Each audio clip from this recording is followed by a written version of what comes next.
Mahasiswa Universitas Terbuka mata kuliah Hukum Tata Negara. Pada sesi ketiga kali ini, materi yang akan kita pelajari adalah susunan dan bentuk negara serta sistem pemerintahannya. Teori modern umumnya membagi susunan negara menjadi dua, yakni negara kesatuan dan negara federal.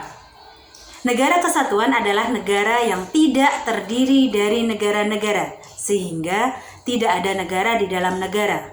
Negara kesatuan hanya terdiri dari satu pemerintahan yang memiliki kekuasaan dan kewenangan tertinggi dalam mengelola pemerintahan, baik dalam menetapkan kebijakan maupun melaksanakannya di pemerintahan pusat maupun di daerah-daerah. Sebaliknya, negara federal adalah negara yang terbentuk dari negara-negara yang semula sudah berdiri sendiri dan telah berdaulat dan merdeka serta memiliki undang-undang dasarnya sendiri.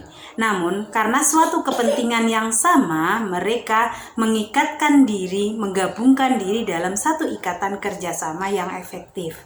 Pada pokoknya, negara kesatuan adalah negara yang tidak terbagi kekuasaannya, dan negara federal adalah negara yang terbagi pemerintahannya atau kekuasaannya antara negara federal dan juga negara bagian.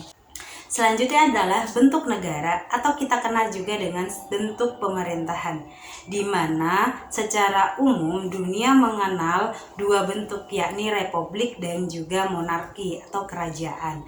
Namun jika kita belajar sejarah Islam, maka terdapat sistem pemerintahan kekhalifahan yang pernah diterapkan dalam pemerintahan Islam.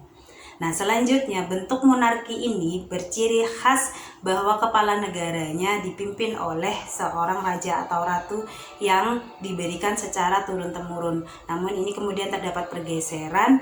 Ciri khas dari pemerintahan monarki adalah bagaimana sistem atau bagaimana metode pengisian jabatan kepala negara tersebut. Terdapat beberapa jenis monarki, yakni diantaranya monarki absolut, monarki konstitusional, dan monarki parlementer.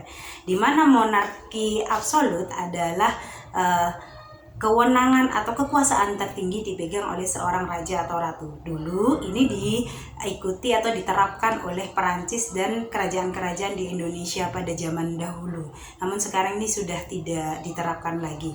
Yang kedua, monarki konstitusional, di mana kekuasaan dibatasi atau diatur oleh konstitusi. Ini diterapkan oleh negara Arab dan Denmark. Yang ketiga adalah bentuk monarki parlementer, di mana raja dan juga parlemen bekerja sama dalam penyelenggaraan pemerintahan. Yang kedua adalah bentuk republik.